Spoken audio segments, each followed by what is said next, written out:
தான் சுவாமி நமக்கு சொல்லி கொடுக்குறாங்க. இப்போ இதை நம்ம எல்லாமே மேக்சிமம் நம்ம எல்லாம் யூடியூப்ல தான் நம்ம சுவாமியினுடைய ஆடியோ எல்லாம் கேட்டுட்டு இருக்கோம். ஆனா சுவாமி இவ்வளவு புத்தகங்கள் எழுதியிருக்காரு அப்படின்னு நமக்கு தெரியும் போது நமக்கு அது உண்மையிலேயே பெரிய ஒரு ஆச்சரியமான விஷயமா தான் இருந்தது. ஆரம்ப காலத்துல சுவாமியினுடைய புத்தகங்கள் எல்லாம் எங்களுக்கு பெருசா அறிமுகமே இல்லை. வெறுமனே யூடியூப்ல பாடம் மட்டும்தான் கேட்டுட்டு இருக்கோம். காலங்கள் போக போகதான் அந்த புத்தகம் அரங்கம் எல்லாம் பண்ணுவாங்களே கொடிசியாவில் புத்தக விழா, அங்க போய் பார்க்கும்போதுதான் தெரிஞ்சது நம்ம சுவாமியோட புக்கு மட்டுமே ஒரு அரங்கம், அதான் ஒரு கடை ஃபுல்லா ஒரு சுவாமிஜியோட புக்கு இருக்கிறத நம்ம சுவாமிஜியோட கடையில மட்டும்தான் எனக்கு பார்க்கறதுக்கு வாய்ப்பு இருந்தது.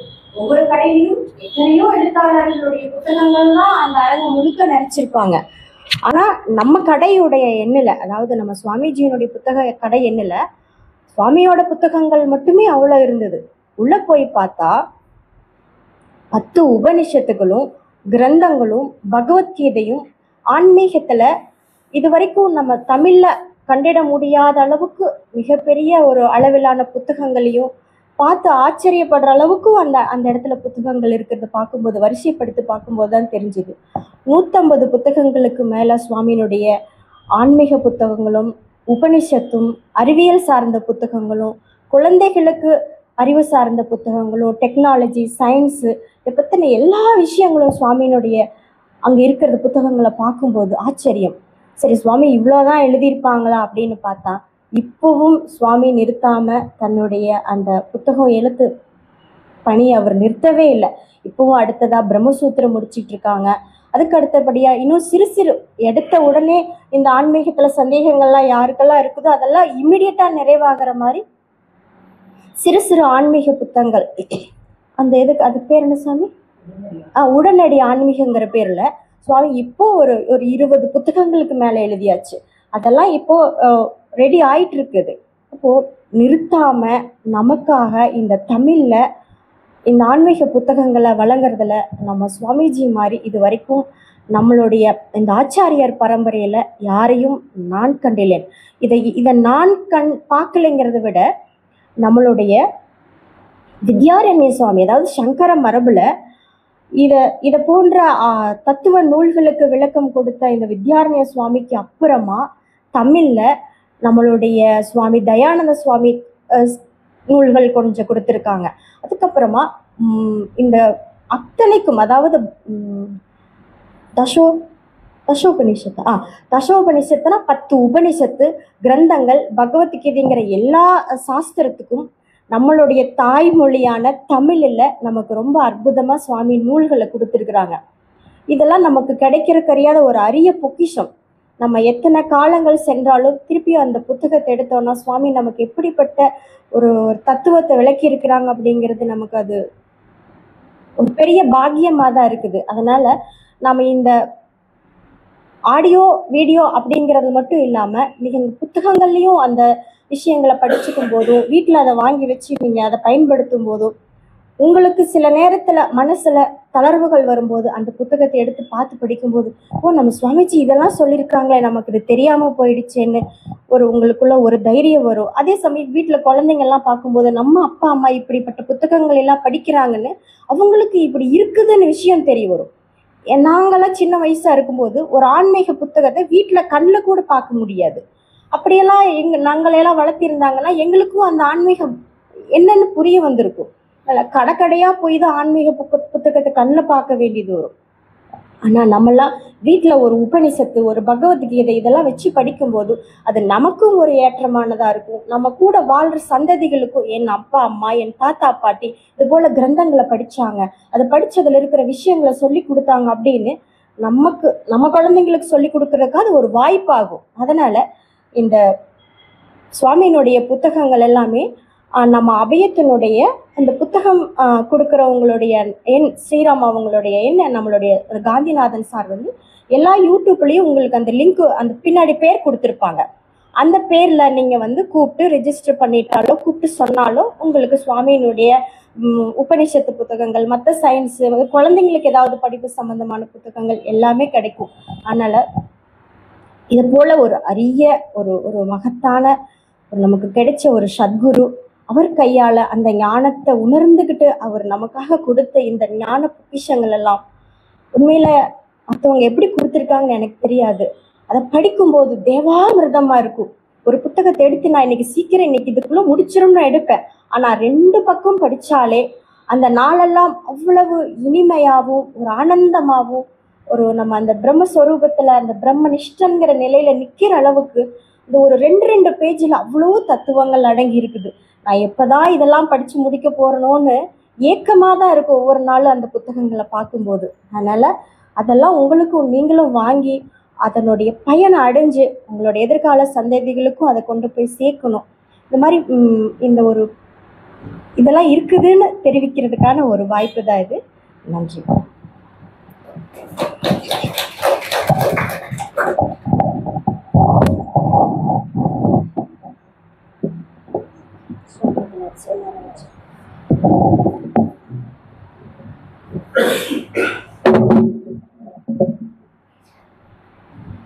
ஓம்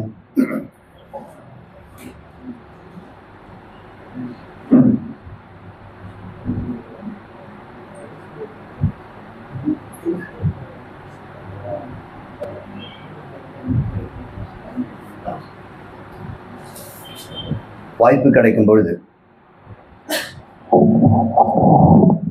யாரும் இல்லாத போது,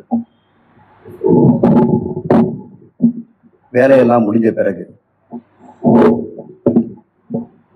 அமைதியாக ஒரு இடத்துல உட்காருங்க. பல குருநாதர்களுக்கு தியானம் பண்றதுக்கு கூட சொல்லி கொடுத்துருப்பாங்க. அந்த முயற்சி எல்லாம் வேண்டாம். தியானம் என்பது சிந்திப்பதுன்னு அர்த்தம்.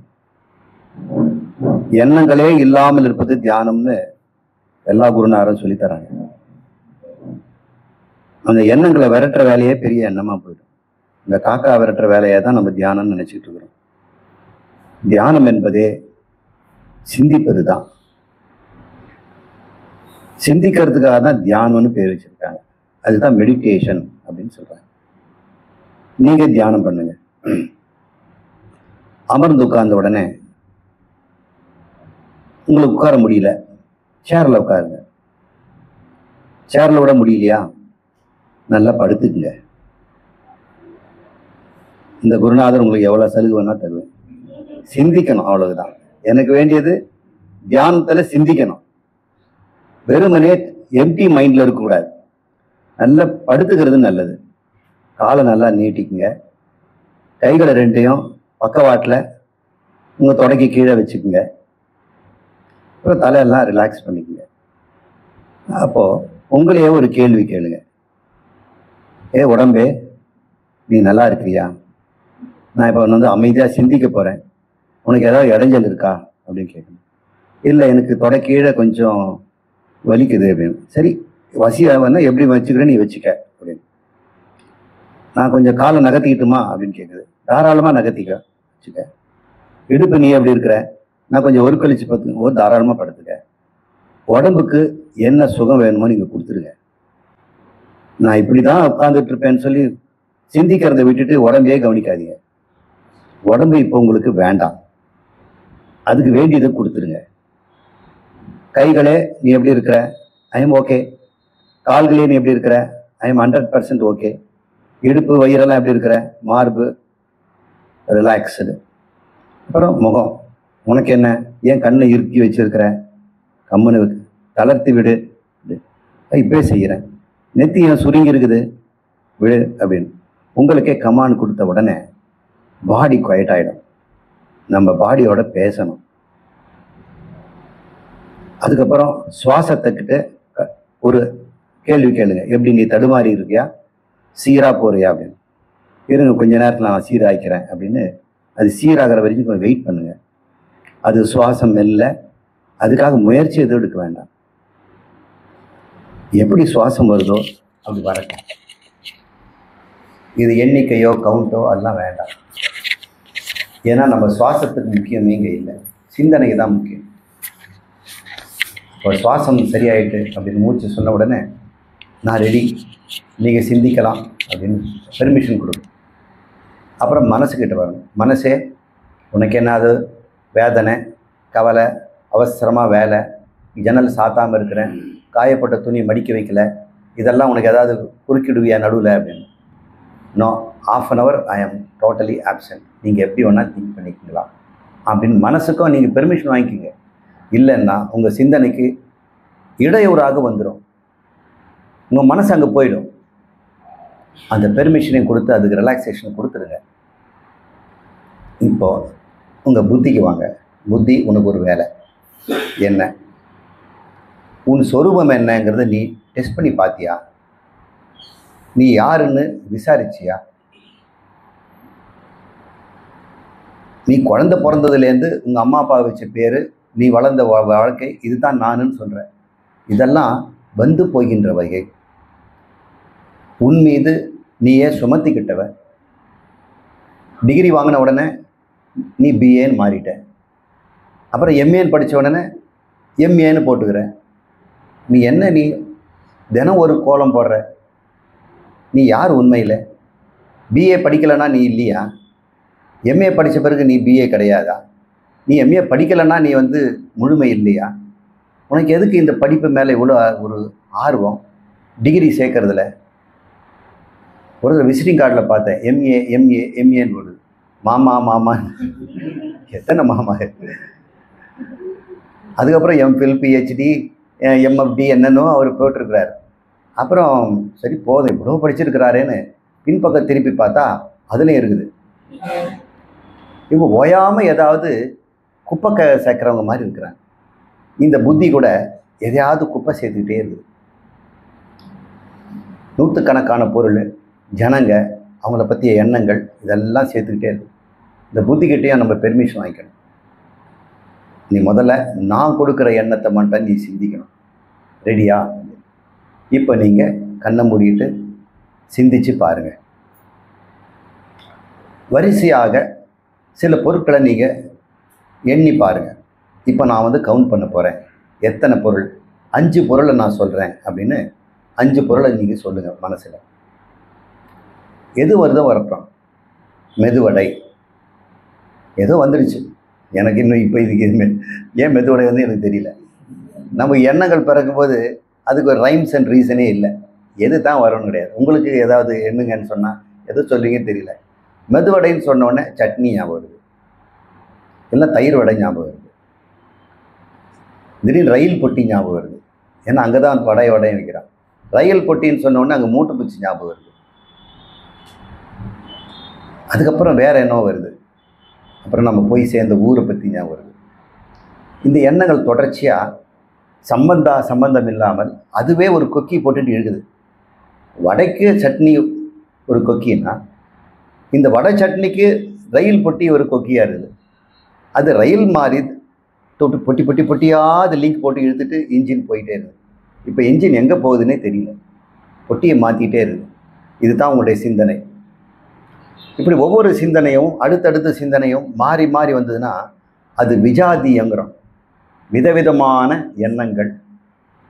அப்போ புத்திக்கு சொல்லுவோம், இந்த மாதிரி விஜாதியெல்லாம் ஆகாது, நான் உன்னை பற்றி சிந்திக்க போகிறேன், அதிலே நில் அப்படின்னு சொல்லும்போது அது நின்றுதுன்னா தொடர்ச்சியாக உன்னை பற்றியே நினைக்குது. அது பேர் சஜாதியம் அப்படின்னு பேர். ஒரே எண்ணங்கள், விதவிதமான எண்ணங்கள். நம்ம முதல்ல பார்த்துட்டோம், வடையிலேருந்து மூட்டை பச்சி வரைக்கும் ஒரே மாதிரி எண்ணங்கள்னா, நான் யார்? உண்மையிலே நான் உடம்பு தானா? எந்த உடம்பு நான்?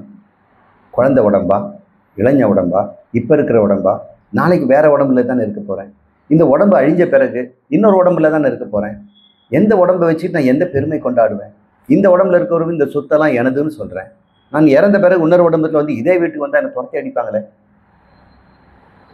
இது நான் வாங்கி போட்ட இடங்க, பத்திரம்லாம் இருக்குது பாருங்கள், பரமேஸ்வரன் என் பேர் இருக்குதான்னு சொல்கிறேன். அப்பா உன் பேர் இப்போ வேற, பரமேஸ்வரன் சொத்து தான் உண்மை தான். இல்லைங்க, அந்த சரீரத்தில் நான் தான் நான் ஒத்துக்க மாட்டாங்க. எந்த சரீரம் உன் சொந்த சரீரம்? எந்த மனம் உன் சொந்த மனம்? எந்த மனம் உங்கள் சொந்த மனம்? எத்தனையோ மனங்கள் உங்ககிட்டே இருந்ததே, எல்லாமே வந்து போகுது. இப்படி நீங்கள் எண்ணி பார்க்குறீங்கன்னு வைங்க. அப்போது நான் சொல்கிறதையும் இப்போ கவனிங்க. இந்த எண்ணங்கள் எல்லாம் உங்கள் மனத்திரையில் வரிசையாக வந்து போகுது. ஒன்னடுக்கு ஒன்னடுக்கு ஒன்னடுக்கு வந்துகிட்டே இருக்கு. இந்த மனத்திரையில் ஓடுறத யார் பார்க்கறது? நீங்கள் தானே பார்க்குறீங்க. அப்போ பார்க்கின்ற நீங்கள் எப்போ இருந்துக்கிட்டு தானே இருக்கிறீங்க. அந்த எண்ணம் எங்கேருந்து வந்துச்சு? உங்ககிட்ட தானே வந்திருக்க முடியும். அப்போ யார் பார்க்கிறானோ அவன் தான் பார்க்கப்படும் பொருளையும் உண்டாக்குறான். இப்போ நீ கண்ணை மூடிட்டு ஒன்று எண்ணுங்கன்னு பாருங்க, நான் என்பதிலே தானே வருது. உங்களுக்கு ஏதாவது எண்ணம் வருதாம்மா? இப்போ ஏதாவது ஒன்று சொல்லுங்க. உட்கார்ந்து இருக்கிறோம். சரி, ஏதாவது ஒரு பொருளை எண்ணுங்க. கார். சரி, இது எங்கேருந்து வந்துச்சுங்க? உங்ககிட்டேருந்து அது போச்சு.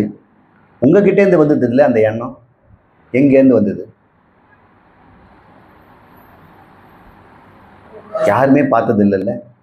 எண்ணங்கள் எங்கேருந்து வந்தது, எங்கே மறைஞ்சது?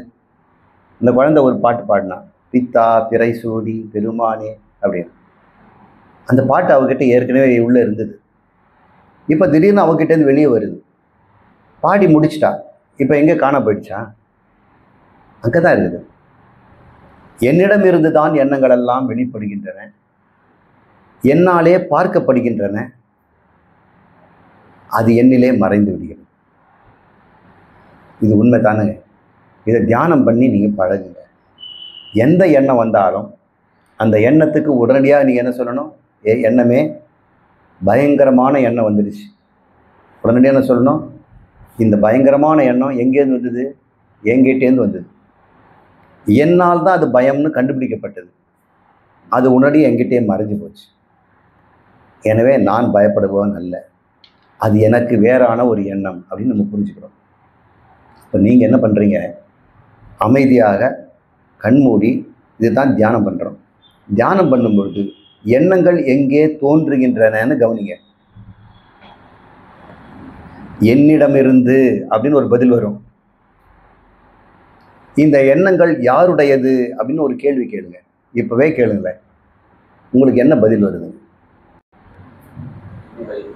என்னுடையதுன்னு வரும். இந்த எண்ணங்களை பார்ப்பவன் யார் அப்படின்னு ஒரு கேள்வி கேளுங்க. அப்போ ஒரு எண்ணம் வந்ததுன்னா அதை அறிகிறீங்க இல்லையா? இப்போ நான் ஒரு எண்ணம் வந்ததுன்னா எதை அறிகிறீங்க? அந்த எண்ணத்தை தானே அறிகிறீங்க. அப்போ நானுங்கிற எண்ணத்தை அறிபவனும் அறியப்படும் பொருளும் ஒன்று தானே. நீங்கள் வடையை எண்ணும் பொழுது வடை வேற, எண்ணுபவன் நீங்கள் வேற. அப்புறம் நானுங்கிற எண்ணத்தை எண்ணி பாருங்க, அங்கே ரெண்டு இருக்குதா? ஒன்று தான் இருக்கும். எண்ணுபவன், எண்ணம், அதை அறிபவன், மூன்று ஒன்றா தான் இருக்கும். அந்த உணர்வை கெட்டியாக பிடிச்சிக்க. அதுதான் ஆத்மா, அதுதான் நீங்கள். அந்த உணர்வை தினமும் கொஞ்சமாவது அனுபவிங்க. அது ஆனந்தமாக இருக்கு. எந்த குணமும் அதுகிட்ட இல்லை. எண்ணங்கள் தான் குணங்கள் எல்லாம். இந்த எண்ணங்கள்லாம் போன பிறகு நான் என்கின்ற ஒரு உணர்வை நீங்கள் உணர்ந்து பாருங்கள். நான் இருக்கிறேன் அப்படின்னு ஒரு உணர்வு வரட்டும். இப்போ கூட நான் இருக்கிறேன்னு ஒரு உணர்வு வருதா? எவ்வளோ எண்ணம் இருந்தாலும் உள்ளுக்குள்ளேயே நான் இருக்கிறேன்ற ஒரு உணர்வு இருக்குல்ல உங்ககிட்ட. அந்த உணர்வை கெட்டியாக பிடிச்சிக்குங்க. பல முறை அதை அனுபவிங்க. ஒரு நாளைக்கு 100 முறையாவது அனுபவிங்க. வண்டி ஓட்டிக்கிட்டே, துணி துவைச்சிக்கிட்டே, நடந்துக்கிட்டே, மற்றவங்கிட்ட பேசிக்கிட்டே, புஸ்தகம் படிச்சுக்கிட்டே, சிந்தனை பண்ணிக்கிட்டே, நடுவில் என்ன பண்ணணும்? ஒரு எண்ணம், நான் இருக்கிறேன். 10 எண்ணங்கள் வேற வரலாம், நடுவில் ஒரு எண்ணம், நான் இருக்கிறேன். இப்படியே வலுத்துருச்சுன்னு சொன்னால் எப்பொழுதுமே நான் இருக்கிறேன் எப்பவுமே இருக்கும். அந்த எண்ணம் எப்படிப்பட்டதாக இருக்குன்னு தெரியுமா? ஆனந்தமாக இருக்கும், பாவமற்றதாக இருக்கும், சுத்தமாக இருக்கும், நாளையை பற்றி கவலையற்றதாக இருக்கும். அடுத்த எண்ணம் வந்துடுச்சுன்னா நாளை பற்றி எண்ணம் மாறிடும். உடனடியாக நாளையை பற்றி ஒரு பயம் வந்துடுதுன்னா அது எண்ணமாக தான் இருக்க முடியும். நான் இருக்கிறேன் என்கின்ற ஒரு எண்ணத்தில் நீங்கள் இருக்கும் பொழுது காலமே இருக்காது, ஆணும் இருக்காது, பெண்ணும் இருக்காது, உங்களுக்கு வயதும் இருக்காது, ஒன்றும் இருக்காது. அங்கே இருக்கிறது ஒன்றே ஒன்று தான், அறிவு மட்டும் இருக்கும். அந்த அறிவுக்கு வேண்டிய உணர்வு மட்டும் இருக்கும். இந்த உணர்வை எப்படி இருக்கும்னு நான் சொல்ல முடியாது, நீங்கள் தான் அது, உங்களுக்கு தெரியாமலா போயிடும். அந்த உணர்வு எப்போ புதுசாக உண்டாச்சா? இந்த தியானம் சொன்ன பிறகு உண்டாச்சா? எப்பவுமே இருந்துகிட்டு தானே இருக்குது. இருந்த பொருளை நீங்கள் தேடிட்டு தானே இருந்தீங்க. இத்தனை நாள் ஆனந்தத்தை தேடிட்டு தானே இருந்தீங்க, மௌனத்தை தேடிட்டு தானே இருந்தீங்க, பாவமற்ற உங்களை தேடிட்டு தானே இருந்தீங்க. 10ஆம் அவன் தேடின மாதிரி தானே இருக்கு. நானே அதுவாக இருந்து கொண்டு அதை நாம் தேடிக்கொண்டிருக்கிறேன். எனக்கு எங்கே நிம்மதி, எனக்கு எங்கே நிம்மதி, எனக்கு எங்கே நிம்மதிங்கிற நான் இருக்கிறேங்கிற போய் பார்த்து அது நிம்மதியாக இருக்கு. நிம்மதியற்ற நிலையில் நீங்கள் இல்லை, அதெல்லாம் நீங்கள் சுமந்து கொண்டிருக்கிற எண்ணங்கள். அந்த எண்ணங்கள் எதுலேருந்து உண்டாகுது? உங்ககிட்டேருந்து உண்டாகுது. தப்பான அறிவினாலே அந்த எண்ணங்கள் எல்லாம் தப்பாக உண்டாக்கி தப்பாக உணர்வை கொடுக்குது. எண்ணங்களை துரத்த வேண்டாம். எண்ணங்களுக்கு இடையில உங்களையே எண்ணுங்களே. இப்படி யாராவது மெடிடேஷன் சொல்லி கொடுத்துருக்காங்களா? எண்ணங்களுக்கு இடையில உங்களையும் கொஞ்சம் எண்ணுங்கள். தேவையற்ற எண்ணங்கள் கொஞ்சம் போகுது. நான் இருக்கிறேன் அப்படின்னு அந்த நான் இருக்கிறேன்ற உணர்வை கெட்டியாக பிடிச்சிங்க. அதோடு சேர்த்து ஒரு அறிவு வரணும். என்ன? நான் அழியாதவன், நான் மாறாதவன், நான் ஆனந்த சுரூபம். இது தாங்க உணர்வு. இந்த உணர்வை அப்படியே கெட்டியாக சிக்கனை பிடித்தேன் எங்கு எழுந்து அருள்வது இனியே அப்படின்னு மாணிக்கவாசகர் சொல்றார். உன்னை பிடிச்சிட்டேன், நான் பகவானை நானுங்கிற உணர்வு தான் பகவான்னு கண்டுபிடிச்சிட்டேன். சிவனே, உன்னை நான் பிடித்து கொண்டேன், எங்கு நீ ஓடுவ சொல்லு. அவர் வெளியே பிடிச்சார், அவர் தனக்குள்ள பார்த்தார். அவர் உனக்கு ஆளானேன் எனலாமே, இனிமேல் என்ன சொல்லுவேன்? உனக்கு ஆளானவன் என்று நான் சொல்வேன் அப்படின்னு ஒரு சொல்றார். இந்த பாப்பா சொல்லுச்சு, பித்தா பிறை சூடி உனக்கு ஆளானேன் எனலாமே. இனிமேல் நான் என்ன சொல்வேன்? உனக்கு ஆளானேன் என்று நான் சொல்லிக்குவேன். என்னை ஆணு பெண்ணு மாணிக்கவாசகன்லாம் சொல்ல மாட்டேன், உனக்கு ஆளானவன் அப்படின்னு சொல்லுவேன். அப்போ உனக்குன்னா எங்கே இருக்கிறார் அவர்? தனக்குள்ளேயே ஒரு மாறாத அழியாத ஒன்று இருக்குது. இந்த நான் இருக்கிறேன்ற உணர்வு ஒரே மாதிரி இருக்குங்க. எந்த வயசுலையும் எந்த நேரத்துலையும் எந்த செயல் செய்தாலும் ஒரே மாதிரி தான் இருக்காது. நீங்கள் துணி துவைச்சிக்கிட்டே எண்ணலாம், வடை சுட்டுக்கிட்டே எண்ணலாம், தையல் மிஷினில் ஓட்டிக்கிட்டே எண்ணலாம், பாத்திரம் தேய்ச்சிக்கிட்டே இருக்கலாம். எப்பொழுதுமே நான் திருப்தன், ஆனந்தம், அழியாதவன்கிற உணர்வு உங்கள்கிட்ட இருந்துடுச்சுன்னு சொன்னால், காலையில் நம்ம சொல்லி கொடுத்த அறிவெல்லாம் அறிவு மாற்றம் ஏற்பட்டது. இனிமேல் உணர்வு மாற்றம் ஏற்படணும். அறிவு மாற்றம் ரொம்ப சுலபமாக நடக்கும்.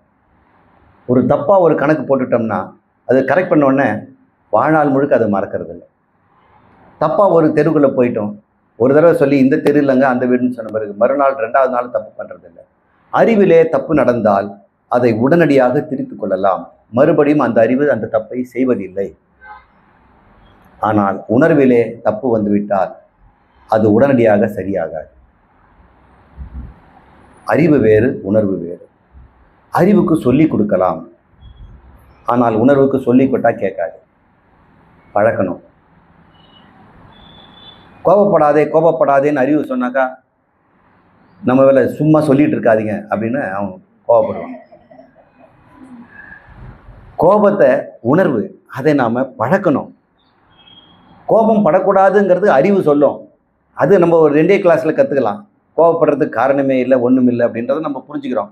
அதை நம்ம கூட மறந்து இதுக்கெல்லாம் போய் கோச்சிக்குவாங்களா, இதுக்கு போய் வருத்தப்படுவாங்களா, இதுக்கு ஒரு அவமானமா, இதுக்கு என்னடா இதுக்கு போய் அவமானம் வெக்கப்படுற அப்படின்னு நம்ம சொல்லலாம். ஆனால் நமக்கு வந்துடுச்சுன்னு சொன்னால் அந்த அறிவு வேலை செய்யாது. இப்போ நம்ம பழக்கணும்.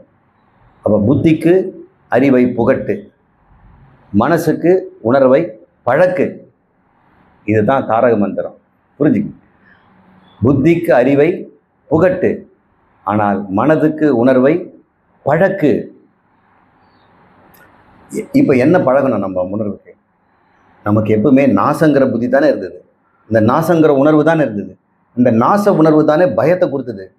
எதுவும் நாசமாகாது, அப்படிங்கிற புது உணர்வை நீங்கள் கொண்டு வரணும். புதுசாக அந்த உணர்வை கொண்டு வரணும். இல்லையே இந்த உடம்பு நாசமாயிடுமே, இல்லை நீ நாசமாக மாட்டேன். உன் புகழுக்கு நாசம் வந்துடுமே, புகழ் நாசமாகாது, வருது போகுது. நீ பிறக்கும்போதே புகழுடைய பிறந்த, நடுவில் வந்தது நடுவில் போச்சு. இந்த உடம்புக்கு நாசம், நீ பிறக்கும்போதே இந்த உடம்பு இருந்ததா? காலையில் இருந்த உடம்பு காலையில் போயிடுச்சு, மத்தியான உடம்பு மத்தியானமே போயிடுச்சு, இப்போ இருக்கிற உடம்பு அடுத்த நிமிஷம் போயிட போகுது. உனக்கு என்ன? நாசமாவதை பற்றி அவிநாசி ஏன் கவலைப்படணும் அப்படின்னு நம்ம மனசுக்கு ஒரு பழக்க கொடுத்துட்டே இருக்கணும். இப்போது யாருக்கெல்லாம் எந்த மாதிரியான மனசு இருக்கிறதோ அது எதிர்மறை மனசை பழக்கணுங்க. உங்களுக்கு தான் தெரியும் சார், எப்போ எழுப்பி கேட்டாலும் நான் ஆத்மா, அழியாதவன், பரம்பொருள் அப்படின்னு சொல்லுவேன் சார். ஆனால் உணர்வுன்னு வந்துடுச்சுன்னு சொன்னால் நான் ஒரு கோழை, நான் ஒரு பயந்தாங்குழி, நான் பொறாமை, என்கிட்ட ஒரு குற்ற உணர்வு இருக்குது. அந்த உணர்வு தான் என்னை கொல்லுது. அந்த உணர்வுலேருந்து நான் விடுபடவே முடியல. என்ன குற்ற உணர்வு? அது எப்படி சார் வெளியே சொல்ல முடியும்? மறைச்சி செய்தது, அது என்னை வாட்டி வதைக்குது. நான் தண்டனையே அனுபவிக்கலை, தப்பிச்சிட்டேன். ஆனால் அந்த குற்றம் என்னை நீ குற்றவாளி, நீ யோகிய மாதிரி நடிக்கிற, இன்றைக்கி நீ நல்லவனா நீ நடிச்சிட்டு இருக்கிற, ஆனால் நீ அதை குற்றம் செய்தவன் அப்படின்னு உங்களை எல்லாருக்கும் மனசில் இருந்ததுன்னா அது உங்களுடைய முக்திக்கு தடை இல்லையா? நான் ஆத்மா, பரம்பொருள் தெரிஞ்சதுக்கு ஒரு தடையாக தானே இருக்குது. அப்போது அறிவு தடையை நீக்கிட்டீங்க, உணர்வு தடையை நாம் நீக்கி ஆகணும். அந்த நீக்குகின்ற முறை தான் நிதித்தியாசனம் அப்படின்னு சொல்கிறோம்.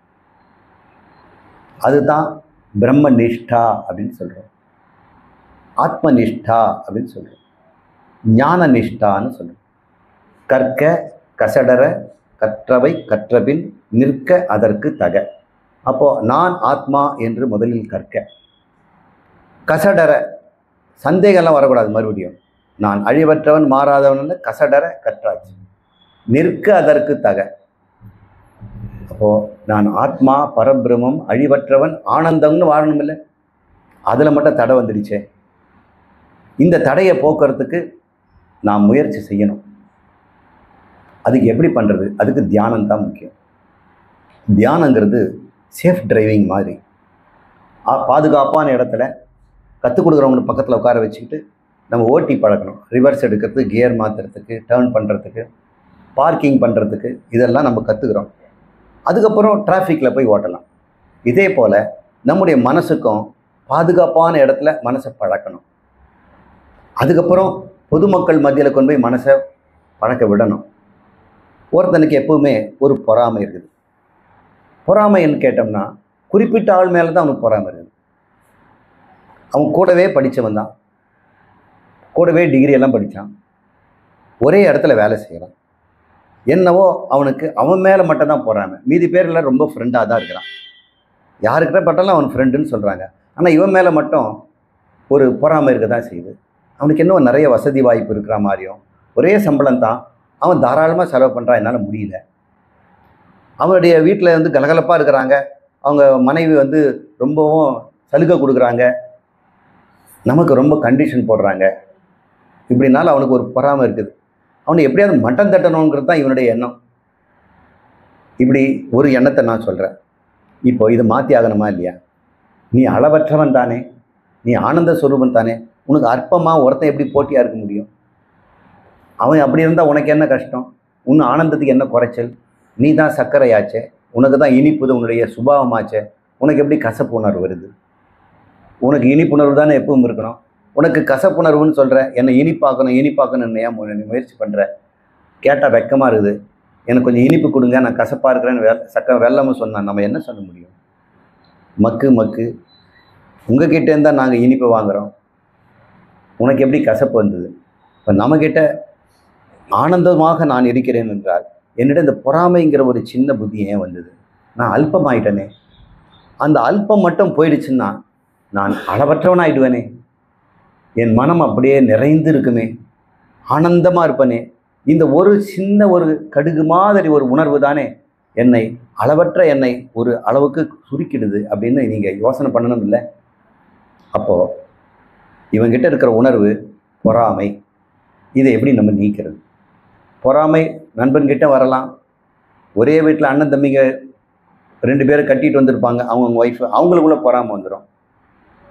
இந்த பஞ்சாதி அந்த பஞ்சாதிக்கும் ஒரே வீட்டில் இருக்கிறாங்க, அவங்க பொறாமப்படுவாங்க. உங்கள் அம்மா அப்பா எல்லாம் அவரை தான் கொஞ்சறாங்க, உன்னை கண்டுக்கவே மாட்டேங்கிறாங்க. நீங்கள் எவ்வளோ வேலை செய்கிறீங்க, எவ்வளோ சம்பாரிச்சு கொடுக்குறீங்க, அவங்களோட கம்மியாக தான் கொடுக்குறாரு.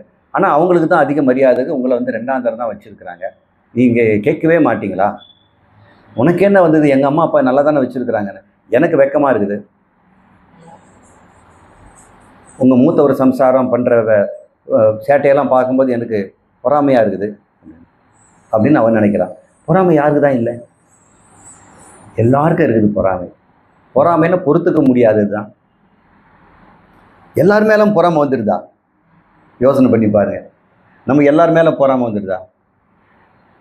ஒரு வீட்டில் 5 விமானங்கள் வச்சிருக்கிறாங்க, ஒரு ஹெலிகாப்டர் வாங்கியிருக்கிறாங்க, உங்களுக்கு பொறாமையா?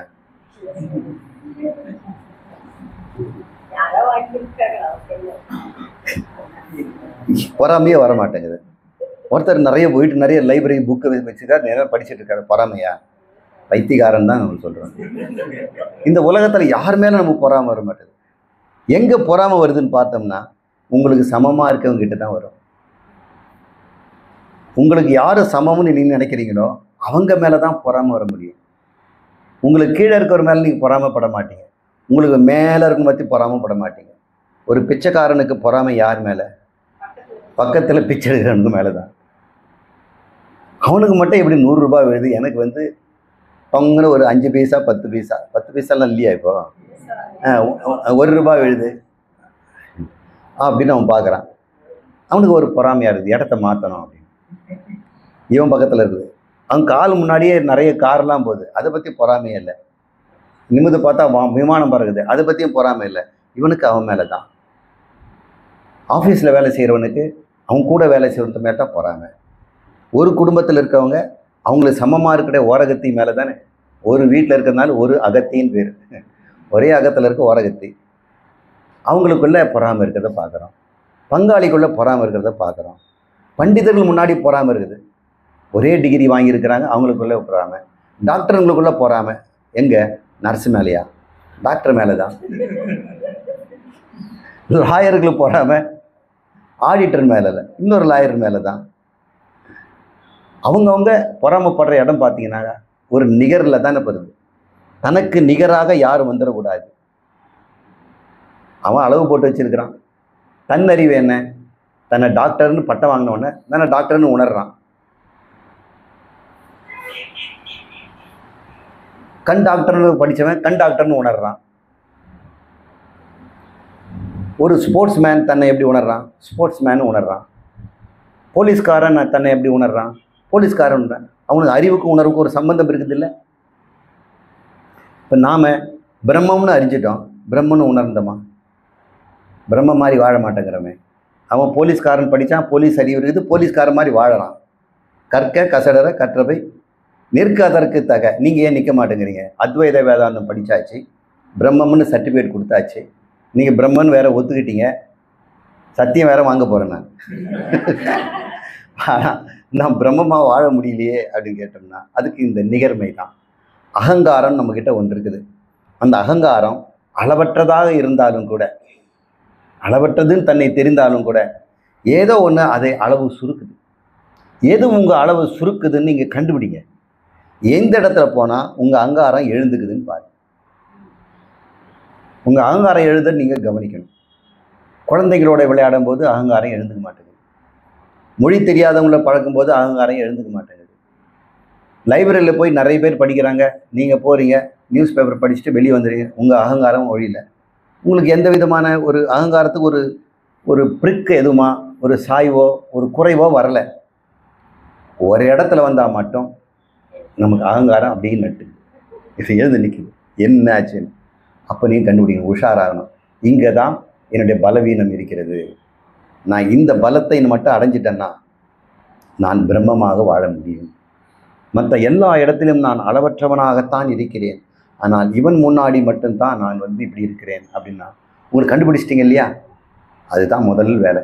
தன்னுடைய குறையை முதல்ல கண்டுபிடிக்கணும். அதை போக்குவதற்கு முறையை நாம் தேடணும். அந்த போக்குவதற்கு நம்மளால் முடியலன்னா குருநாதருடைய உதவியை நாடணும். அப்புறம் அவர்கிட்ட சரணாகதி அடையணும். இப்போ பொறாமை தான் ஒரு பிரச்சனை வைங்க. பொறாமை எதன் பேரில் யாரிடம் அப்படின்னு கண்டுபிடிங்க. கட்டாயம் பொறாமை வந்து செத்துப்போன பொருள் மேலெலாம் வராது. உயிராக இருக்கக்கூடிய அகங்காரத்தின் மீது தான் பொறாமை வர முடியும். இந்த மனசில் இருக்கக்கூடிய கஷ்டங்கள் எல்லாம் ஜடப்பொருள் மீது வர்றதில்லை. பனைமரம் ஏன் நேரமாக வருது, கிளையே இல்லை அப்படின்னு நீங்கள் வருந்ததே கிடையாது. ஆலமரம் ஏன் நேரம் வர மாட்டேங்குது, இத்தனை தொகை வருது அப்படின்னு நீங்கள் வருத்தப்பட்டதில்லை. ஆனால் இன்னொரு ஆள் ஏன் இப்படி இருக்கிறான், இவன் ஏன் இப்படி இருக்கிறான். அப்போ ஒரு ஆள் அகங்காரத்தின் மீது தான் நமக்கு பொறாமை ஏற்படுகிறது. அகங்காரத்தின் மீது தான் பயம் உண்டாகிறது. அகங்காரத்தின் மீது தான் காமமும் உண்டாகிறது. இந்த அகங்காரம் இருக்கும் வரை தானே அந்த அகங்காரத்தின் மேலே ஒரு காமமோ கோபமோ குரோதமோ வரும். முதல்ல இந்த அகங்காரத்தை அழிப்போம். இங்கே அகங்காரம் இல்லைன்னா எதை பார்த்து பொறாமப்படும்? யார் ஒன்றா கோபப்படுத்துவாங்க? இங்கே ஒரு அகங்காரம் இருந்தால் தானே கோபப்பட ஒரு ஆள் இருக்கிறான். ஆத்மா கோபப்படாது, அகங்காரம் தான் கோபப்படுது. அகங்காரம் தான் உங்களுடைய நான், குணரீதியான நான். அறிவு ரீதியான நான் ஆத்மா, குணரீதியான நான் அதுதான் உங்களுடைய அகங்காரம். அப்போ அகங்காரம் எல்லாம் குண சம்பந்தப்பட்டது. உங்களுடைய சொரூபமோ நிர்குணம். இதை நீங்கள் ஆராய்ச்சி பண்ணி பாருங்கள். நேரம் குறைஞ்சிருக்கிறதுனால நம்ம இந்த வார்த்தைகளெல்லாம் நீங்கள் உங்களுக்கே சிந்திக்க விட்டுறேன். நான் என்ற ஆத்மாவோ நிர்குணம். தவறாக நானுன்னு சொல்லிட்டு இருக்கிறோமே அகங்காரம், அதுவோ எல்லா குணங்களும் அதில் இருக்குது. குறிப்பாக என்னிடம் இருக்கிறது இந்த பொறாமை குணம்.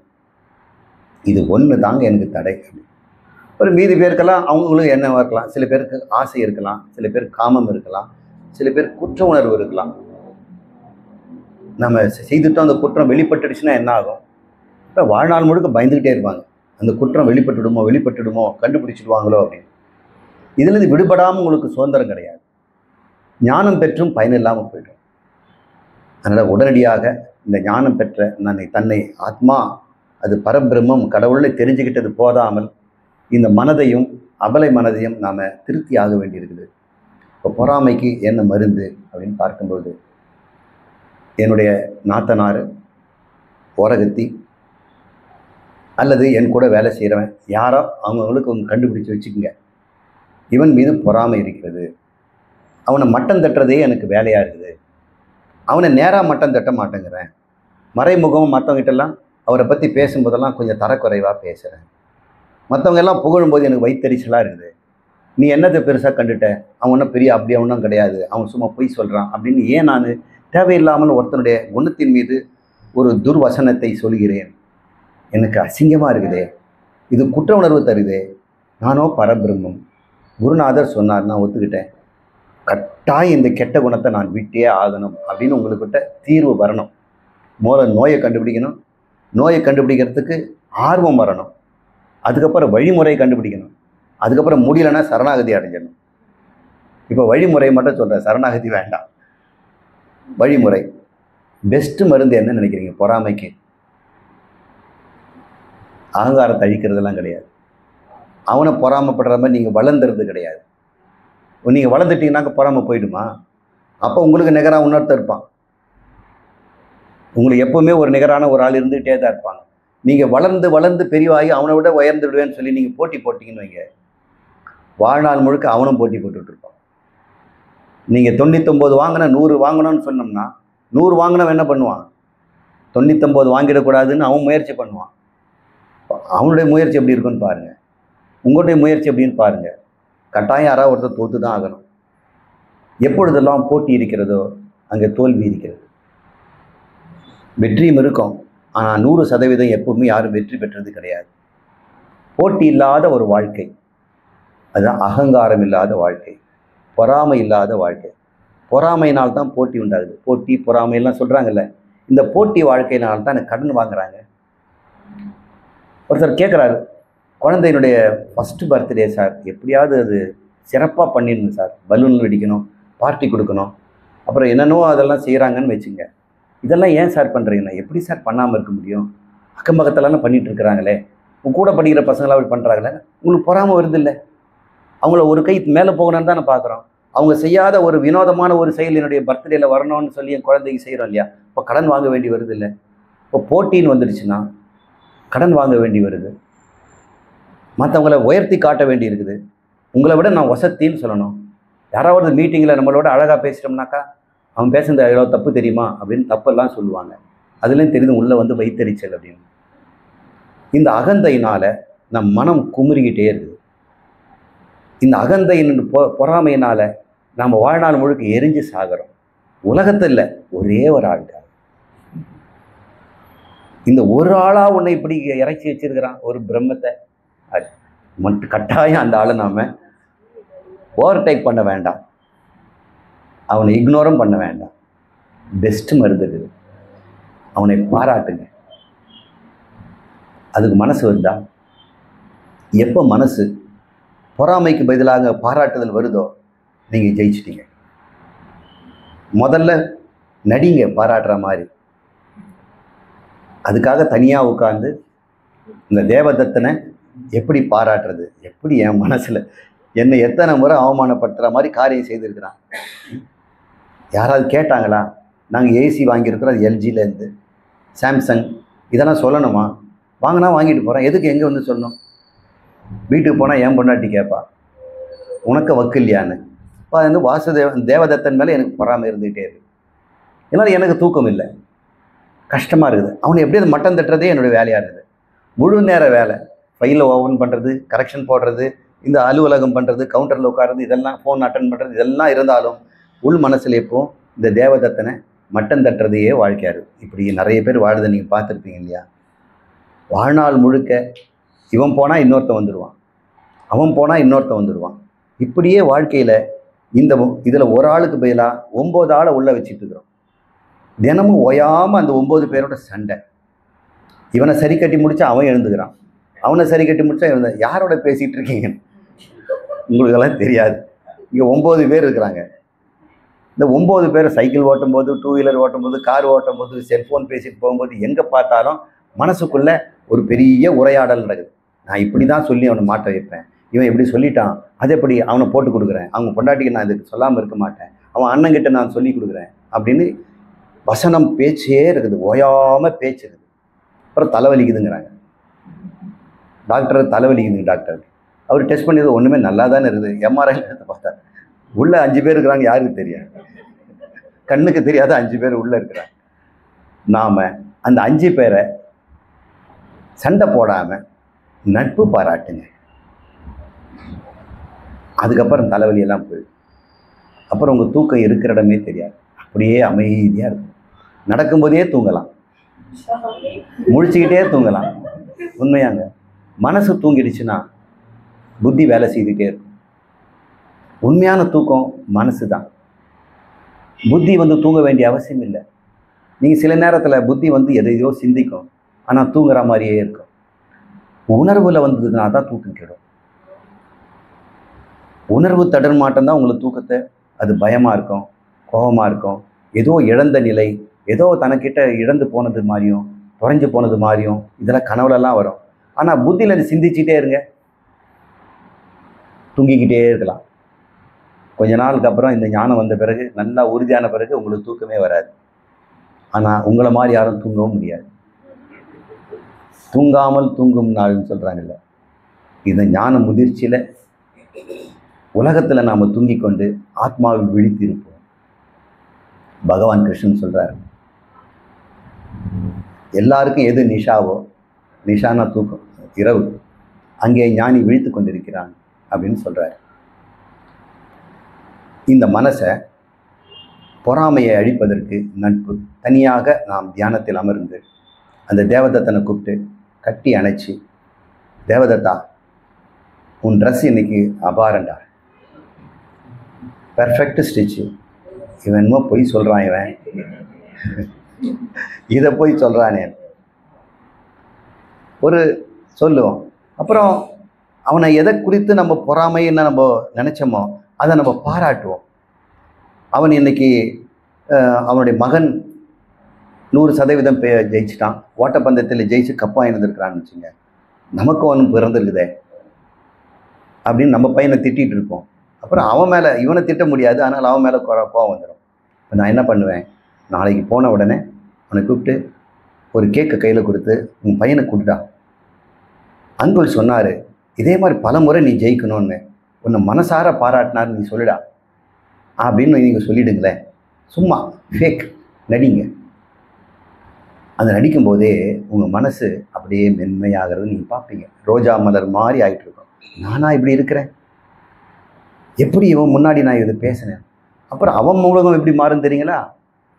அப்படியே அவனுக்கு முள் கிரீடத்தை தூக்கிட்டு அப்படியே பொற்கிரீடத்தை வச்ச மாதிரி நினைப்பான். இவனை பார்க்கும் போதே அவனுக்கு எப்பவுமே ஒரு உள்ளூர் நடுக்கம் இருக்கும். இப்போ அவன் பார்க்கும் பொழுது இந்த நடுக்கமெல்லாம் போயிட்டு இவன் தான் உற்ற துணைவன், நான் இவனை தப்பாக நினச்சிட்டேனே அப்படின்னு பார்க்கும்போது அவனு மணிமகுடம் சூட்டா மாதிரி அவன் நினைப்பான். அவன் உங்ககிட்ட அன்பு மொழியை கொடுக்கறத பார்க்கும்போது உங்களுக்கு ஒரு ரிவார்டு கிடைக்குது. இத்தனை நாள் பொறாமையில் செய்யும் பொழுது அவனுக்கும் கஷ்டம், எனக்கும் தூக்கம் இல்லாத குற்ற உணர்வு இருந்தது. இன்னைக்கு ஒரு அன்பு மொழி சொல்லிட்டேன், அவனும் பல மடங்கு மாறிட்டான். எனக்கு எப்பேற்பட்ட ரிவார்டு தெரியுங்களா? என் மனசு அப்படியே லேசாக இருக்கு. எந்த ஒரு பாரமும் இல்லாமல், மனபாரம் இல்லாமல் இருக்கிறேன் அப்படின்னு உணர்வோம். அதுவே நமக்கு ஒரு சாக்லேட் கொடுத்தா மாதிரி. நாளைக்கு இதே திருப்பி செய்யலாம் அப்படின்னு ஒரு ஊக்கம் வரும் இல்லை? எதில் உங்களுக்கு சுகம் வந்துருச்சோ அது திரும்ப திரும்ப வரும். இந்த மனசுக்கு இந்த பாராட்டுதலுங்கிறத ஒரு சுக உணர்வு கொடுத்துருன்னு வைங்களேன். அப்போ எல்லாரும் நீங்கள் பாராட்டுவோம், எதை வேணா பாராட்டுவோம். எவன் ஒருவன் பாராட்டுறானோ அவன் எல்லாருக்கும் உயர்ந்து போயிடுறான். எல்லாரும் அவனை பாராட்டுறாங்க, அவன் எல்லாரும் உயர்த்தி பேசுகிறாங்க. அவன் உண்மையில பாராட்டினால பணிவு தான் வருது. உங்களை மாதிரி எல்லாம் பாட முடியல சார். பாட்டுன்னா உங்களை தான் அடிச்சிக்கவே முடியாது, எனக்கெல்லாம் பாட்டே வராது சார், முன்னெல்லாம் அப்படி சொல்ல முடியாது, வேற மாதிரி பேசுவோம். இந்த பணிவு நமக்கு வந்துடுச்சுன்னு வச்சுக்கோங்களேன், இது சிகரத்தில் கொண்டு போய் வைக்கும். நீங்கள் சிகரத்தில் ஏற பார்த்தீங்கன்னா எல்லாரும் உங்களை அடித்து கீழே நொடுக்க பார்ப்பாங்க. அப்போ நிதித்தியாசனம் என்று சொல்வது இந்த ஞானத்திற்கு பிறகு அமைதியாக படுத்து ஓய்வு கொடுத்து உடம்புக்கும் மனசுக்கும் புலன்களுக்கும் சுவாசத்துக்கும் ஓய்வு தந்த பிறகு மனசுக்கு பழக்கத்தை கொடுங்கள். நான் எப்படி நடந்து கொள்ள வேண்டும், என் மனைவியிடம் எப்படி நடக்கணும், என் மாமனார்கிட்ட எப்படி நடக்கணும், என்னுடைய சகோதரர்கிட்ட எப்படி நடந்துக்கணும், என்னுடைய உறவினர்களும் என்னுடைய உடன் வேலை செய்கின்றவர்கிட்ட எப்படி நடக்கணும், பாதசாரிகள் ரோட்டில் போகிறவங்க எப்படி நடக்கணும், பக்கத்தில் ஓட்டிக்கிட்டு போகிற கார் பயணிகள்கிட்ட எப்படி நடக்கணும், நான் கோயிலில் போனோம்னா மற்றவங்களுக்கு எப்படி நான் நடந்துக்கணும், ஒரு இடத்துல ரேஷனுக்கு கியூ நின்னாக்கா எப்படி நடந்துக்கணும் அப்படின்னு ரிஹர்சல் பண்ணுங்களேன். ஏமா வயசானவங்க நீங்கள் நிற்கிறீங்க, வாங்க முன்னாடி நில்லுங்க, நான் பின்னாடி போகிறேன், 5 நிமிஷம் பின்னாடி வாங்கினா ஒன்றும் கெட்டு போயிட முடியாது, வாங்க அப்படின்னு சொன்னோம்னா அந்த அம்மாவுக்கு உலகத்தில் ஒரு பெரிய ஒரு மதிப்பு கொடுத்தா மாதிரி ஆகிடும். அவங்க சொல்லுவாங்க, இருக்கட்டும் தம்பி நீ போ முதல்ல அப்படின்னு அவங்க சொல்லுவாங்க. இல்லைல்லம்மா, நீங்கள் வாங்கினா நான் வாங்கினேன்னு, நான் வாங்கி தரேன் அப்படின்னு நீங்கள் சொல்லு பாருங்க. உங்கள் மனசு மாதிரி உலகத்தில் தெய்வத்துக்கு கூட இருக்காது. தெய்வத்துக்கு சமமான ஒரு மனதை நீங்கள் உருவாக்க முடியும். உங்ககிட்ட வேண்டியதெல்லாம் ஒரு கற்பனா சக்தி தான். எதை தியாகம் பண்ண போகிறீங்க? பணத்தை கொடுத்துட்டு போகிறீங்களா, சொத்தை கொடுக்க போகிறீங்களா, பொருளை கொடுக்க போகிறீங்களா, புகழை கொடுக்க போகிறீங்க? இந்த அகம்பாவத்தை தானே கொடுக்க போகிறீங்க, அகம்பாவத்தை தானே தியாகம் பண்ண போகிறீங்க. இந்த ஒரு அகம்பாவத்தை தியாகம் பண்ணால் கிடைக்கிற லாபத்துக்கு அளவே கிடையாது. இந்த வாமன மகாரிஷி, இந்த வாமன சக்கரவர்த்தி, அவன் பேர் என்ன, இந்த மகாபலி, அவன் சக்கரவர்த்தி அகம்பாவம் பிடிச்சவன். என்ன அகம்பாவம் தெரியுங்களா? என்னை மாதிரி கருணை உள்ளம் கொண்டவன் யாரும் கிடையாதான், என்னை மாதிரி தானம் செய்கின்றவன் கிடையாதுங்கிறான். கர்ணன் கூட அப்படிதான் நினைச்சான், என்ன மாதிரி யாரும் தானம் கொடுக்குறவங்க இருக்கவே முடியாது, நீனா கர்ண பிரபவான்லாம் சொல்கிறாங்க. அது எதுக்காக? அவனுடைய பலவீனத்தை மறைக்கிறதுக்காக, தன்னை தானம் கொடுக்குற பெரிய பிரபு என்று தன்னை காட்டிக்கொள்வதற்காக. அது ஒரு அகம்பாவம். அந்த அகம்பாவம் போகணும். வலது கை கொடுக்கறது எதை கை தெரியக்கூடாது, அது பேர் தான் தானம். ஆனால் அது பப்ளிசிட்டி பண்ணுறது அது தானம் இல்லை, அது வியாபாரம். இந்த மகாபலி சக்கரவர்த்தியும் பெரிய தானகர்த்தா, சக்கரவர்த்தி எதையும் கொடுக்க முடியும், அவனுடைய ஆட்சி கீழே எதுவும் இருக்குது அப்படின்னு அவங்ககிட்ட ஒரு அகம்பாவம் இருக்குது. மற்ற ராஜாக்கு மேலே நான் கொஞ்சம் பெருசாக காட்டணும் இல்லை, அவன்லாம் என்ன கொடுப்பான், நான் என்னென்ன கொடுக்குறேன் பாருங்க அப்படின்னு அவன் சொல்கிறான். அப்போ மகாவிஷ்ணு இருக்குதுல குட்டையாளாக வரார். ஆமாம், வாமனன்னா குட்டைன்னு அர்த்தம். வந்து கேட்குறாரு, எனக்கு 3 அடி இடம் வேணும் அப்படின்னு. என்ன 3 அடி இடம் வேணும்? உன் காலில் ஒரு 6 அடி 7 அடி உயரமாக இருந்தால் பரவாயில்ல, கொஞ்சம் ஒரு சென்ட்டாவது வரும். நீ இது என் வேலைக்காரனை கேட்டால் கூட கொடுத்துருவானாடா? அந்த தெரு கடைசியில் இருக்கிற யாராவது ஒரு பிச்சைக்காரனை கேட்டால் கூட இந்த இடத்த கொடுத்துட்டு போயிடுவானே. இது எதுக்கு சக்கரவர்த்தி கிட்ட வந்து கேட்குற? என்கிட்ட கேட்கறதுக்கு இதுதானா கிடைச்சது உனக்கு? சிரிப்பாக வருது. இதான் பெருசாக கேளுன்னு. அதெல்லாம் ஒன்றும் வேணாம், 3 அடி கொடுத்தா போதுங்க. இவனுக்கு ரொம்ப அவமானமாக இருக்குது. ஒரு ராஜா கிட்ட வந்து இந்த குள்ளன் 3 அடி இடத்த கேட்குறான். மந்திரி, அவனுக்கு ஏதாவது கேட்கறதுக்கு ஏதாவது நல்ல பொருளாக சொல்லிக் கொடுங்க அப்படின்னு. அதெல்லாம் ஒன்றும் வேண்டாங்க, நான் கேட்டது தான். சரி 3 அடி நடத்தானே எடுத்துகிட்டு போக. இந்த பார் 1 அடி அப்படின்னு தரையில் காலை வைக்கிறார். இது 1 அடி. 2வது அடி எங்கே வைக்க போகிறேன்னு தெரியுமா அப்படின்னு தூக்கி வானத்தில் வச்சார். வானமே சொந்தமாயிடுச்சு அவர். இந்த பூமியே 1 அடியில் சொந்தமாயிடுச்சு. பூமியில் 1 அடி வச்சிருந்தானே பூமியை மட்டும் தான் நிற்குவார். அவர் 1 அடியத்துக்கு வானத்தில் வச்சுட்டார். 3வது அடி இடம் வேணும். அப்போ அவனுக்கு செருப்படி கிடைச்சு. அகந்தைக்கு ஒரு பெரிய அழிவு வந்து, எனது எதுவுமே கிடையாது, எல்லாமே நீ எடுத்துக்கிட்ட. ஒரு காலால் பூமியே எடுத்துக்கிட்ட, ஒரு காலால் வானமண்டலத்தை எடுத்துக்கிட்ட. இனிமேல் எனக்கு கொடுக்கறதுக்கு ஒன்றுமே இல்லைங்களே, என்னால் எதுவும் கொடுக்க முடியாது.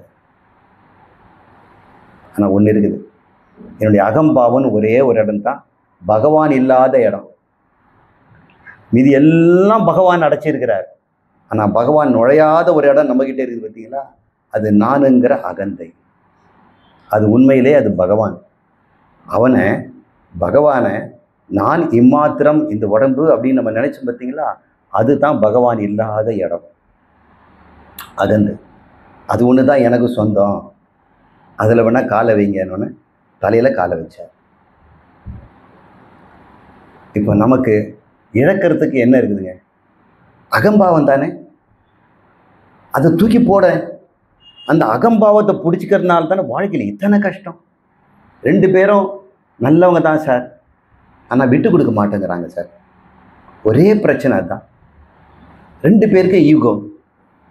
இந்த அம்மாவும் நல்ல அம்மா, இவரும் ரொம்ப நல்லவருங்க, தப்பு தண்டா போகாதுன்னு என்னவோ 2 பேருக்கு மன கஷ்டம். விட்டு கொடுக்க மாட்டேங்கிறாங்க, வாழ்நாள் முழுக்க கஷ்டப்படுறாங்க. அவங்க ஒரே ஒரு பொருளை தான் விட்டு கொடுக்கணுங்க, அகம்பாவம் தான் விட்டு கொடுக்கணும். சொத்து சுகம் ஒன்றுமே கிடையாது. அந்த அகம்பாவத்தை பிடிச்சிட்டோம்னு சொன்னால் தாங்க முடியாத தொந்தரவு எல்லா இடத்துலேருந்தும் வருது. எல்லாரும் உன்னை திட்டுறாங்க. இந்த அகம்பாவங்கிறது ஒரு மூடிய கதவு.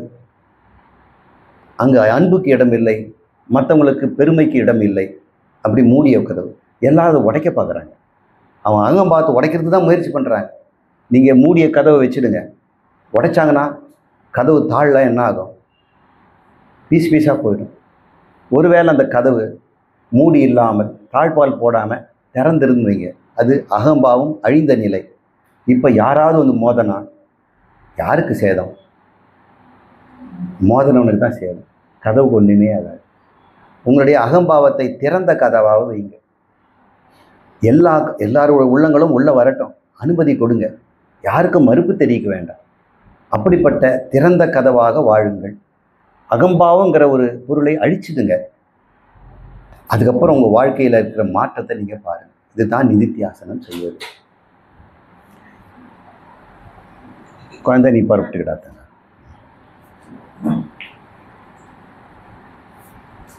ஒரு நாள் சந்திப்போம்.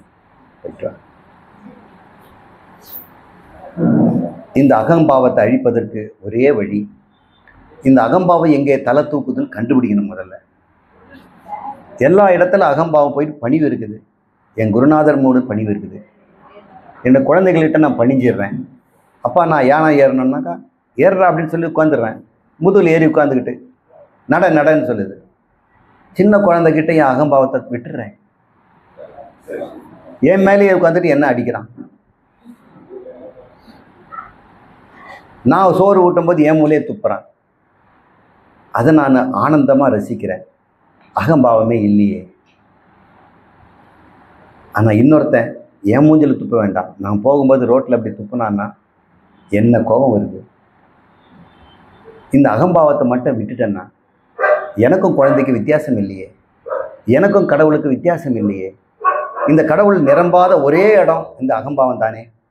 இப்போ அகம்பாவத்தை நான் நீக்கிட்டேன்னா முழுக்க முழுக்க என் கடவுள் என்னுள் நிரம்பிடுறாரே, நானே கடவுள் ஆயிட்டனே. அப்போ அகம்பாவங்கிற ஒரே ஒரு பொருளை அழிக்கிறதுக்கு நீங்கள் நிதித்தியாசனம் பண்ணி தாங்க ஆகணுங்க. உங்களுடைய ஞானத்துக்கு தடையாக இருக்கிறது அளவற்ற ஆத்மாவை உடம்பில் இருக்கின்றதாக சுருக்குவது இந்த அகம்பாவம் தானே. அகம் பாவம், இதுதான் நான். அது பேர் அகம் பாவம். அகம்னா நான், பாவம்னா இந்த உடம்பு தான், இந்த பாவகாரியம், இதுதான் நான் அப்படின்னு நினைக்கிறத விட்டுட்டு ஆத்மா நான் நினைக்கிறதுக்கு அகம்பாவத்தை கொஞ்சம் கொஞ்சமாக அழிக்கணும். இதற்கு பணிவு தான் வேணும். பணிவுக்கு என்ன அர்த்தம் தெரியுங்களா? கட்டற்ற அன்பு, கட்டுப்பாடு இல்லாத அன்பு, எதன் மீதும் எதன் குறித்தும் நிர்பந்தம் இல்லாத அன்பு. இதை அவங்க செய்தால் அன்பு காட்டுவேன், இதுக்கு மேலே நான் அன்பு காட்ட மாட்டேன், இவங்க முன்ன மாதிரி இல்லை அதனால் இப்போ நான் அவங்கள நான் நேசிக்கிறது இல்லை அப்படின்னு சொல்லக்கூடாது. அவங்கள எப்படி வேணால் மாறலாம்.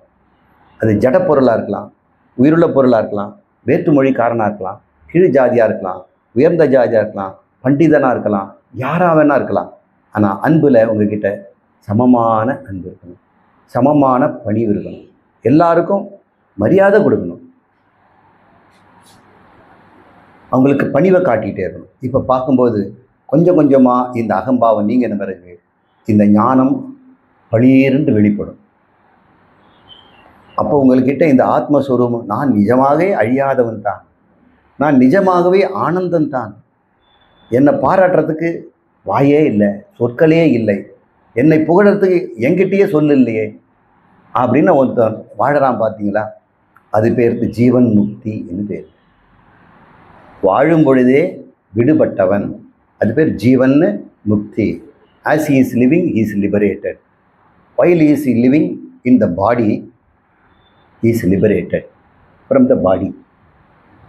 உடலில் வாழும் பொழுதே உடலிலிருந்து விடுபட்டவன், மனதில் வாழ்ந்து கொண்டே மனதிலிருந்து விடுபட்டவன், புத்தியில் இருந்து கொண்டே புத்தியிலிருந்து விடுபட்டவன், உலகத்திலே இருந்து கொண்டே உலகத்திலிருந்து விடுபட்டவன், ஏழ்மையில் இருந்து கொண்டே ஏழ்மையிலிருந்து விடுபட்டவன்.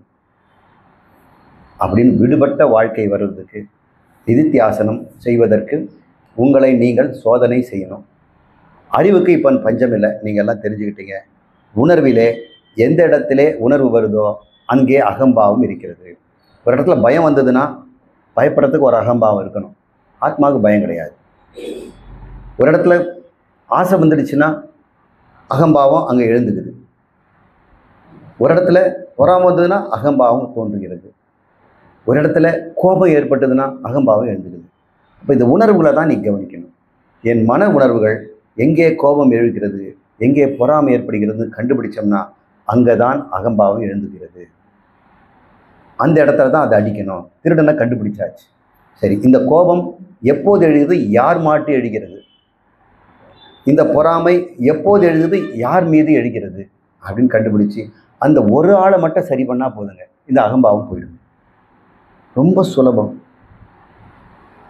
அது தன்னுடைய உறவினாக இருக்கலாம், மனைவியாக இருக்கலாம், குழந்தையாக இருக்கலாம், குழந்தையாளாக இருக்கலாம், அல்லது மாமனாக இருக்கலாம், சித்தப்பாவாக இருக்கலாம், அதிகாரிகளாக இருக்கலாம், அரசாங்கமாக இருக்கலாம், எதிர்கட்சி ஆளாக இருக்கலாம், பிடிக்காத நடிகனாக இருக்கலாம், பக்கத்து வீட்டுக்காரனாக இருக்கலாம், எதுவாக இருக்கலாம். நீங்கள் கண்டுபிடிங்க. எல்லாருமா உங்களுக்கு பொறாமை கொடுக்க போகிறாங்க, நிகர்மை இருக்கிறவன் தானே. எனவே பொறாமைங்கிறது ஒரே ஒரு அதிகாரத்தை வச்சு நான் மீதியெல்லாம் விளக்கி இருக்கிறேன். மற்றவர்களுக்கெல்லாம் ரகசியமாக மனசுக்குள்ள அகங்காரம், அழுகின்ற அகங்காரம், பயப்படுகின்ற அகங்காரம், கோழை அகங்காரம் ஒன்று ஒளிஞ்சிருக்குது. அந்த அழுகின்ற அகங்காரத்தை சிரிக்க வைங்க, கோழை அகங்காரத்தை வீரனாக்குங்க, பயப்படுகிற அகங்காரத்தை பயம் நீங்கி நிர்பயமாக மாற்றுங்கள். அதுக்கு உங்களுக்கு தான் அந்த தந்திரம் தெரியும். ஒருவேளை அதை அழிக்க என்னால் முடியல அப்படின்னா சுவாமிகிட்ட வாங்க, அதை சுவாமி நீக்கிடுவார். அதுக்கப்புறம் விடுபட்ட முக்த வாழ்க்கையை நாம் நீடோழி வாழ்வோம். இப்போ நிறைவு செய்துக்கலாமா? ஓம் பூர்ணமத பூர்ணமிதம் பூர்ணாத் பூர்ணமுதச்யதே பூர்ணஸ்ய பூர்ணம் ஆதாய பூர்ணமுதச்யதே. ஓம் சாந்தி சாந்தி சாந்தி. ஹரி ஹரி. எல்லாருக்கும் நமஸ்காரம், ஆசீர்வாதங்கள்.